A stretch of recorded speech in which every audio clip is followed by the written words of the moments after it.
कैसे हैं आप सब। उम्मीद करते हैं बहुत अच्छे होंगे, पढ़ रहे होंगे, ठीक है, और अपना ख्याल भी रख रहे होंगे।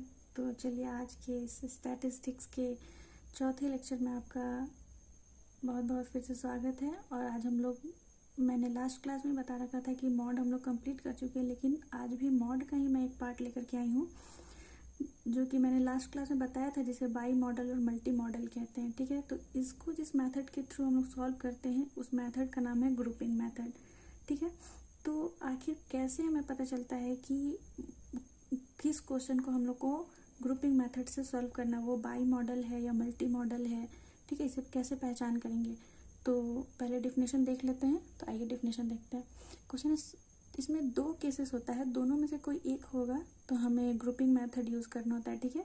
तो पहला केस क्या होना चाहिए, समटाइम्स देर आर टू और more values having the same frequency, such a frequency distribution is known as bimodal और मल्टी मॉडल। यानी कि मैंने क्या बताया था कि जो फ्रीक्वेंसीज होते हैं उसमें जो सबसे ग्रेटर वैल्यू होता है वही हमारा हो जाता है, वही उसी हम लोग इंटरवल को, क्लास को पूरे को ले लेते हैं और बोलते हैं कि वो हमारा मॉडल क्लास है, और उसके अकॉर्डिंग हम लोग फार्मूला पुट करते हैं, अगर आप मेरा पुराना लेक्चर देखे होंगे तो। लेकिन ये भी तो पॉसिबल है कि उसमें फ्रीक्वेंसी में कभी कभी ऐसा हो सकता है कि जो मैक्सिमम जो हमारा नंबर है फ्रीक्वेंसी जो है वो 2 बार हो, यानी रिपीट हो वो 2 बार या 3 बार। तो उसको कैसे सॉल्व करेंगे। या फिर तीसरा और एक बात हो जाता है कि जैसे हमारा जो फ्रीक्वेंसी है, जैसे ये मैं क्वेश्चन जो लेकर के आई, ये है हमारा डिस्ट्रीब्यूशन। तो इसमें जो सबसे हाईएस्ट वैल्यू 33 है, लेकिन इसके जस्ट पहले या जस्ट बाद कोई भी एक केस में अगर एकदम छोटा सा डिफरेंस हो, जैसे यहाँ 33 है तो 32 है, तो ऐसे वाले भी फ्रीक्वेंसी में हम लोग ग्रुपिंग मेथड ही लगाते हैं। अगर आप नॉर्मल डिस्ट्रीब्यूशन डायरेक्ट मॉड का अगर डायरेक्ट फार्मूला लगा देते हैं तो आपका उसमें एरर आ जाएगा, वो एग्जैक्ट मैच नहीं करता है, ठीक है।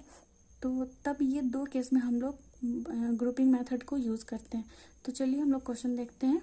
क्वेश्चन है compute the model value for the following frequency distribution.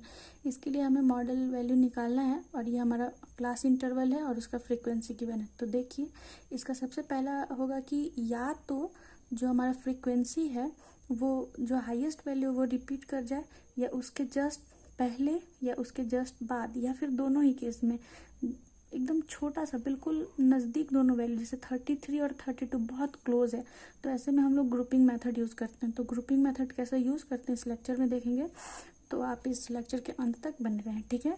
तो आइए देखते हैं कैसे करेंगे। देखिए सबसे पहला रूल होता है कि हम 6 कॉलम बनाएंगे, ठीक है, 1 2 3 4 5 6, ठीक है। कॉलम 1 में हम लोग फ्रीक्वेंसी को ही एज इट इज़ कॉपी करते हैं। आप देख रहे हैं यहाँ पे फ्रीक्वेंसी है 4, तो यहाँ पे मैंने 4 लिखा है, फिर है 6 तो 6 लिखा है, 20 तो 20 लिखा है, यानी कॉलम 1 में हमारा फ्रीक्वेंसी होता है। कॉलम 2 में मैंने लिख रखा है 2s, ठीक है, यानी कि ये जो पहला हमारा क्लास इंटरवल है, पहला फ्रीक्वेंसी और दूसरा फ्रीक्वेंसी दोनों का सम करते हैं ऊपर से, ठीक है। तो ये कितना हो जाएगा, 6 + 4 इज इक्वल टू 10। फिर उसके बाद ये दोनों को, ठीक है, तो 20 और 32 हो जाएगा, हमारा हो जाएगा 52। फिर ये दोनों को करेंगे 33 और 8, 8 और 3 11, कैटी 1 3 और 1 4, और जो ये लास्ट में एक बच जा रहा है जिसका पेयरिंग नहीं हो पा रहा है, इसे हम ऐसे ही छोड़ देंगे, ठीक है। अब यहाँ पे ये जो कॉलम 2 है ये भी 2s वाला ही है, तो इसमें अब हम लोग पहले फ्रीक्वेंसी को छोड़ देंगे, ठीक है, सेकेंड और थर्ड का पेयरिंग बनाएंगे, यानी ये सेकेंड और ये थर्ड का पेयरिंग, यानी कि 6 + 20 इक्वल टू 26, ठीक है। फिर अब इसके बाद का बनाएंगे, यानी कि ये 32 और 33, यानी कि हमारा हो जाएगा 65, ठीक है। और फिर ये दोनों का बनाएंगे, इसे लिखेंगे 8 + 2 इज इक्वल टू 10, ठीक है। तो अब आप देखिए कॉलम 3 में, ये कॉलम हमारा 4 में 3s है, तो इसमें क्या करेंगे, इसमें हम लोग 3s है यानी 3 3 का सम करेंगे, तो फर्स्ट सेकंड और थर्ड ये दोनों का फ्रीक्वेंसी का सम लेंगे, ठीक है, यानी ये तीनों, यानी 4 + 6 + 20 इसका सम लेंगे, तो ये हमें मिल जाएगा कितना, ये 10 और ये 20 30, ठीक है। फिर उसी तरह से नेक्स्ट 3 का लेंगे, ये तीनों का सम, यानी कि 32 प्लस 33 प्लस 8, तो ये हमारा मिल जाएगा कितना, जब इसका सम करेंगे तो हमें मिलेगा 73, ठीक है। फिर ये जिसका पेयरिंग नहीं बना उसको छोड़ देंगे, ठीक है। अब जो हमारा कॉलम 5 है तो इसमें हम लोग फर्स्ट वाले को छोड़ के सेकेंड से पेयरिंग बनाना शुरू करेंगे, ठीक है।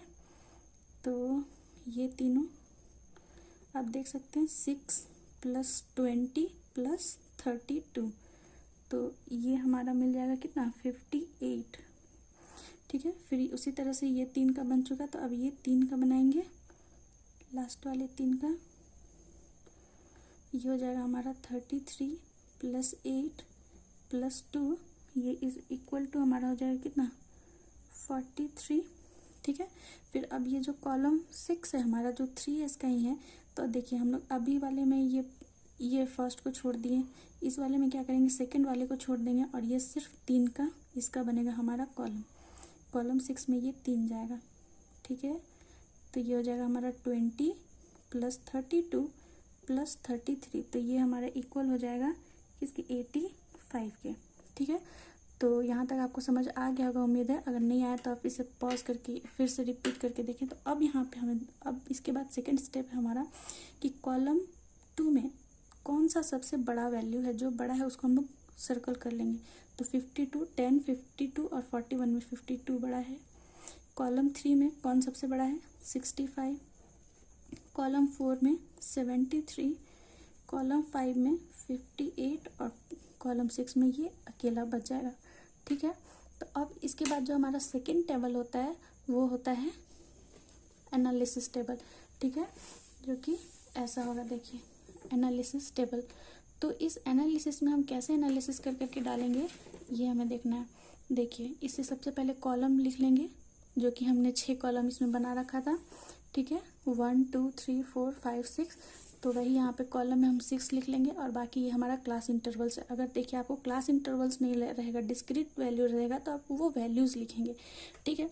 अब हमें देखना है कि 100 से लेकर 110 तक के बीच में कितने ऐसे वैल्यू है जो सबसे हाईएस्ट हैं। तो कॉलम 1 में आप देखेंगे, सॉरी ये 110 से लेकर के 100 से लेकर 110 तक में देखना है आपको कि कौन सा वैल्यू जो है मतलब आया है। तो देखिए ये 1 में, इस इंटरवल में क्या कोई ऐसा वैल्यू है जिसका यूज़ करके सबसे, जो मैंने राउंड सर्कल किया है, कोई है तो नहीं है। देखिए ये 4 और 6 का यूज़ किया है मैंने, तो ये 10 है, जो कि इस कॉलम में सबसे छोटा वैल्यू, मतलब इसको हम लोग सर्कल नहीं किए थे। फिर इसका फिर यूज़ हुआ है इस कॉलम में, तो इसमें भी 30 मेरा राउंड नहीं हुआ है, और फिर बाकी इस क्लास इंटरवल का किसी में भी नहीं हुआ। तो इसीलिए हम लोग इस एनालिसिस टेबल में इसमें कुछ भी नहीं लिखेंगे, ठीक है।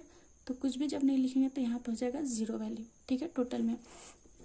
फिर अब हमारा ये सेकंड क्लास इंटरवल के लिए 110 से 120 के बीच में देखिए कोई ऐसा है जिसका हम लोग यूज़ किए हैं। तो देखिए ये वाले में तो ये फिर से नहीं है, इसका यूज़ करके ये 26 बना है, इसका यूज़ करके यानी 6 का यूज़ करके 58 मेरा हाईएस्ट वैल्यू है, ये कॉलम 5 में है, ठीक है। तो कॉलम 5 में हम लोग 1 लिख देंगे, कॉलम 5 में इस इंटरवल के लिए 1 लिख देंगे। अब हमारा क्लास इंटरवल 120 से 130 के बीच में देखना है। तो देखिए 120 से 130, 120 से 130, यानी कि इसको यूज़ करके जो हमारा हाईएस्ट वैल्यू आया होगा, तो ये कॉलम 2 में आया है, याद रखेंगे कॉलम 2, ठीक है। फिर इसका यूज़ इसमें नहीं हुआ है, इसमें हुआ है, यानी कि कॉलम 2, कॉलम 5 और इसमें भी हुआ है, यानी कॉलम 6, 2 5 6, ठीक है। तो इसमें हम लोग 2 के आगे 1 लगा देंगे, 2 5 और 6, ठीक है। उसके बाद 130 से 140 के बीच में देखेंगे, तो 130 और 140 के बीच में देखेंगे कौन कौन है। 32 ये एक, यानी कॉलम 2 में इसका यूज़ यहाँ हुआ है, कॉलम 3 में इसका यूज़ यहाँ हुआ है, कॉलम 4 में, ठीक है। फिर कॉलम इसका यूज़ 32 का यूज़ यहाँ हुआ है कॉलम 5 में, और इस 32 का यूज़ इसमें भी, यानी सारे कॉलम में इसका यूज़ हुआ है। तो हम लोग इसे लिख देंगे, ठीक है, सिर्फ 1 छोड़ करके 2 से। तो 1 इसमें 2 में हुआ था, 3 में, 4 में, फिर 5 में भी और 6 में भी, ठीक है। 140 और 150 में देखेंगे, 140 और 150 के बीच में किसका किसका यूज़ हुआ है। तो 33 इसका यूज़ हुआ था, यानी कि कॉलम 3 में फिर कॉलम इसमें भी हुआ है, 4 में भी हुआ है, फिर कॉलम्स ये 6 में हुआ है, ठीक है। तो 140 और 150 के बीच में इसमें हुआ था, तो इसे भी हम लोग लिख लेंगे। तो ये हमारा हो गया था कॉलम। मैंने यहाँ पे देखा, देखिए फिर से कॉलम ये 3, 4 और 6, तो ये कॉलम 3, 4, ठीक है, और ये 6। फिर 150 और 150 से 156 60 के बीच में देखेंगे 150 और 1, इसके लिए सिर्फ ये वाला भी यूज़ नहीं हुआ, 8 हाँ इसमें आया है, ये देखना है ना 150 से 160, हाँ। तो ये कॉलम 4, फिर बस कॉलम 4 में एक यूज़ हुआ है ये, तो कॉलम 4 के आगे 1 लिख देंगे। फिर 160 से 170 के बीच में देखिए कौन सा यूज़ हुआ है, तो एक भी नहीं यूज़ हुआ है, ठीक है। तो इसमें ये 0 रह जाएगा हमारा। तो अब देखिए, अब इसे क्या करना है, इसे सम कर लेंगे। ये हमारा 1 इसमें टोटल कितना है 1 2 3, इसमें 3, 1 2 3 4 5, इसमें 5, 1 2 3, इसमें 3 और इसमें 1। तो अब इसमें देखिए सबसे हाईएस्ट वैल्यू कौन सा है, तो इसमें हमारा सबसे हाईएस्ट वैल्यू ये 5 है। तो 5 कौन से क्लास इंटरवल में आ रहा है, 130 से 140 के बीच में, ठीक है। तो यही हमारा क्लास इंटरवल हो जाएगा, यानी 130 से 140, याद रखेंगे ये 130 to 140। तो 130 to 140 ये जो हमारा हो रहा है, हम इसे मार्क कर लेंगे, ठीक है।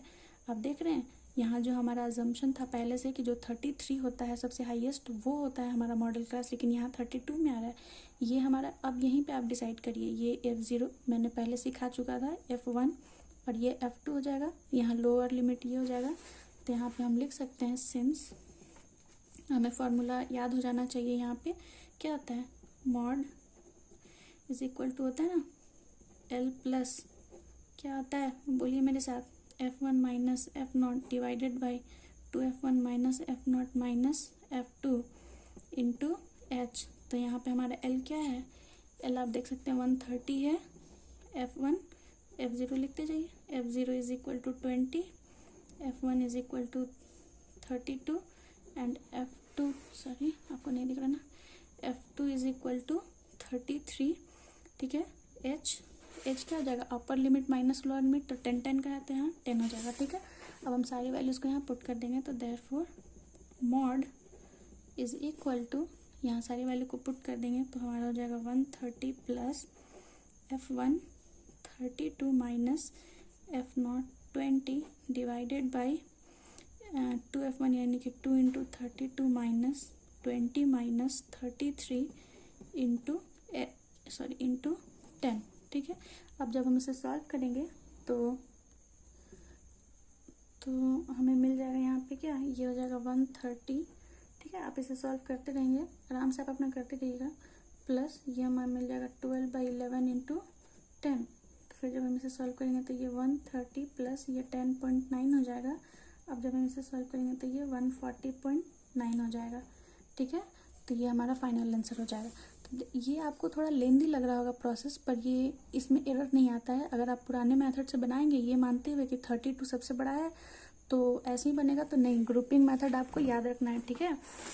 ये चीज़ बहुत अच्छे से याद रखिएगा कि फ्रीक्वेंसी टेबल देखने के बाद एकदम आपका टारगेट ये नहीं होना चाहिए कि सबसे मैक्सिमम वैल्यू कौन है। मैक्सिमम के आगे पीछे आप ज़रूर देख लेंगे कि सबसे पहला चीज़ कि क्या मैक्सिमम वैल्यू रिपीट कर रहा है तो भी ग्रुपिंग मेथड, और क्या उसके जस्ट पहले या जस्ट बाद कोई इसे जस्ट -1 यानी 1 का डिफरेंस है तो भी ग्रुपिंग मेथड लगेगा, ठीक है। तो आपको ये वीडियो कैसा लगा ये कमेंट में ज़रूर करें, और आपको ये वीडियो अगर अच्छा लगे तो इसे लाइक एंड सब्सक्राइब और शेयर ज़रूर कर दें, ताकि मेरा बस एक ही मोटिव है कि हर बच्चे सही मेथड से करना सीखे, मैथ्स को बहुत ही बनाना सीखे। ये बहुत इंटरेस्टिंग सब्जेक्ट है। तो आपको आपके पढ़ाई के लिए ऑल द बेस्ट, और मन लगा के पढ़ते रहिए, अपना बहुत ख्याल रखिए, ठीक है। तब तक के लिए गुड बाय, जय हिंद।